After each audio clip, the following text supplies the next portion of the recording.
gals, never here from Drinkwing Gaming and Sunny Mountain Twitter, the Gaming Dragon. Today I'm coming back at you on Let's Play episode of Far Beyond the World, and we all let's go ahead and jump right back in, shall we? Alarm chain, we're up, and let's go. That depends on the That depends on the chickens. The Jarl teases, clearly challenging the antiquated concept of prey versus predator. It definitely was tested when the wolves tried to take his party head on. Why are we talking about this at a banquet? Why does it matter? The other female issues an exasperated sigh, speaking up for the first time in a long while. It matters a lot if the wolves across the border are falling on hard times. After all, hardship breeds strife, and strife breeds violence. We've been down that path once before. I'm afraid I must repeat that we are still very much bound by non-interference policy. We shouldn't be. Not if it's against the best interests of Tiernan. Aren't the wolves a better judge of that? I finally pipe in, drawing their collective attention. The last time a tiger meddled with their affairs, it resulted in a catastrophe. For wolves, perhaps. To us, not so much. And you say you just had that entire countryside was pillaged and this very city sacked. The Jarl comes to my aid, chewing slowly on some meat. We've learned our lesson. Strandbard is now well fortified. The walls might not seem like much, but you don't need much to prevent a band of savages from running rampant through your streets. Perhaps, but even savages, especially when provoked, can learn new tricks, I add sternly. Besides, Strandbard might have walls and towers to protect it, but there's plenty of farms between here and the forest. Your people suffered enough on account of botched politics, while you find lords hid inside your castles. Well said. The magistrate nods, but Lady Wrist simply shakes her head in annoyance. I'm sorry, I'm getting quite confused here. Is the human arguing for or against an intervention? Neither. I shrug. I believe the wolves shouldn't be treated as one big monolith of mindless brutes, but rather a collective of various tribes with different goals, ambitions, and levels of development. Tiernan is a diverse tapestry of cultures, wolfkin or otherwise. Finally, someone says what I've been struggling to convey for many years. So, what would you do, had you been in our position? In order to have any clear idea of how to deal with your neighbor, you first must understand there isn't just one neighbor to begin with. I look to Rannoch, who smiles at me approvingly. Tiernan isn't one people. It isn't even the 6 tribes that compose it. There's Sylvan folk and different religious customs all bundled together. Only citizens of Tiernan can decide what's best for them, and unless they request direct aid, any interference would just be seen as an imperialistic meddling.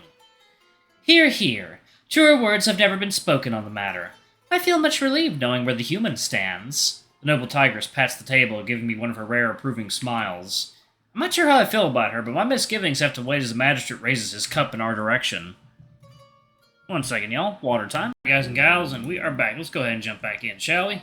I wholeheartedly agree. Rannoch here came on behest of his father to request trade rights, and I was glad to grant them. Not only is it a step in the right direction to restore good relations between our people, but also a shrewd political move. Varric was always a safeguard against any upheaval. Supporting him is just a logical choice. I've gathered that Rannoch here is meant to be not married, but what's the term? Lady Wrist sucks on a spoon, trying to collect her thoughts. Mated. Oh my! The mayor flusters, and the wrist woman waves her paw at him dismissively. Hush, darling. We both know what you're up to between the sheets. It's a wonder your wife can walk straight after so many cubs. Hear, hear! The other female chuckles, patting the male on his arm encouragingly, while Lady Wrist directs her attention to Rannoch. But mated is the right term, right, Lord Rannoch? Yes. He responds awkwardly, and she continues. Mated to Maeve de Arden. Who is that? Is that someone I should be aware of? How are you supposed to oversee what's going on here when you have clearly no idea of the political landscape? The mayor snaps, causing Kayn's posture to deflate once again. This is my first assignment. I didn't have time to... Well, it isn't going great, now is it? The magistrate throws in his own jab and looks at the mage impatiently. Maeve is Eocane's daughter, and most likely the next chief of Arden. You mean chieftainess? Oh, hush, darling. I can't stand you being sexist. Not this early in the evening. And, what does any of this have to do with Rannoch? Kayn looks to my wolf with confusion. Do you know anything at all? Or is this non-interference policy nonsense just a ploy to mask your blatant ignorance? Rannoch is the future chief of Tiernan. The magistrate states plainly, and despite having an inkling about this arrangement, having someone else point it out so crudely finally derives the importance of its home. Their union would bring two tribes together, which currently are flanking Guldurin. That should be a perfect deterrent.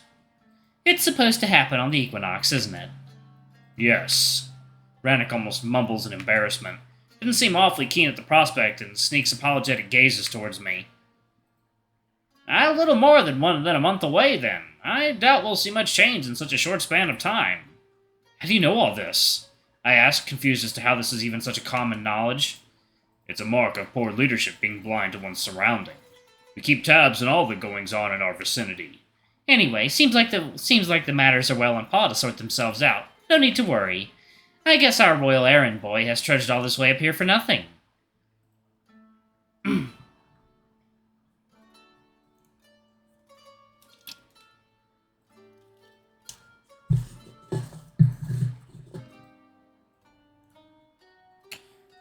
I'm sorry, I have to say I'm quite surprised to see such a curious gathering casually discussing matters of state.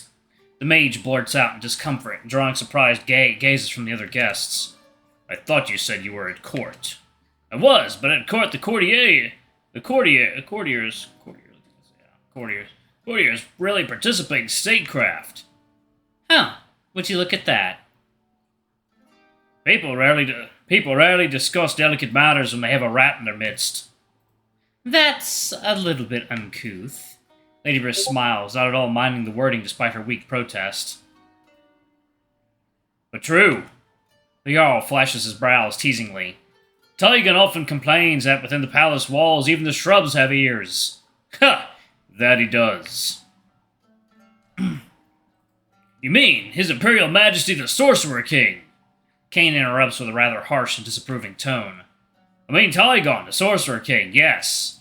The Jarl responds indifferently, much to the White Tiger's annoyance. It's a very informal language. You do realize this man has fought beside His Majesty. Lord Magister doesn't hide his shock at Kayn's rebuttal. He's one of his closest friends, in fact. I realize that, but certain form. I'm sorry, I don't believe I caught your name. Lord Gracky finally raises his finger as if he was signaling a waiter. I thought you've heard it well enough, good lord. I've been introduced already. I was trying not to pay you any mind, but then you persisted in speaking in such an ill-mannered fashion. I thought it only polite to ask. Well then, for your convenience I shall repeat it. My name is Kayn Snowpaw. Snowpaw. Lord Gracky reclines back into his chair, patting his chin and having a quick think. Your name doesn't tell me anything, which means your presence here is nothing more than petty theatrics. He finally sighs, unamused by his own conclusion. Excuse me? We have our matters well in paw, and as far as I'm aware, we didn't ask for assistance, have we? He poses a question to our host, and the old tiger shakes his head. Not at all.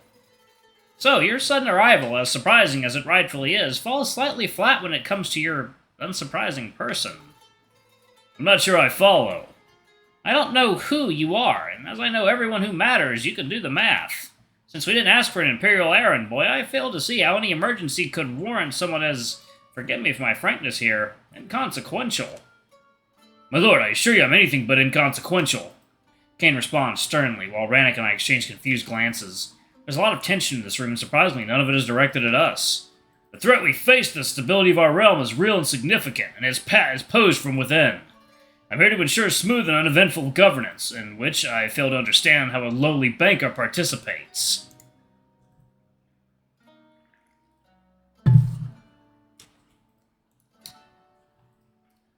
You mages are astounding. I'll take it as a compliment. Take it as you will. Lord Gracky scoffs dismissively, dipping his lips in his goblet. The capital does not want a repetition of what happened last time we meddled in woven affairs. The foreign policy of the Sorcerer King is strict and clearly outlined, and yet I find this wolf at your very table. The mage twinkles his fingers in Rannoch's direction, much to our joint surprise, but it doesn't take long for the magistrate to come to our defense. Is there something wrong with wolves? He poses a jaded question. Plenty of them live in our city. This one doesn't. Let us not pretend as if he's not a foreigner. My word, the audacity of this one is beyond imagining. Lady Wrist covers her muzzle in shock, but quickly gets up to her feet. Need to remind you that I've traveled here all the way from Mog Bay. I'm originally from Khanat of Sunda. You, dear lord, or are Bengari or Amuri. I'm sorry, I get those two mixed up. She addresses Lord Graki, and the banker smiles. An excellent heir, dear lady. My family comes from Bangaron. And you, your excellency, are not Tigeri, but Tiganari, are you not? She continues to address our host this time around. Lakelands? That is so. She nods, drawing a smirk from the female's muzzle, and she joins her hands at her waist in triumph. I have a gift for those things, and spend enough time at the capital and you'll learn all sorts of accents.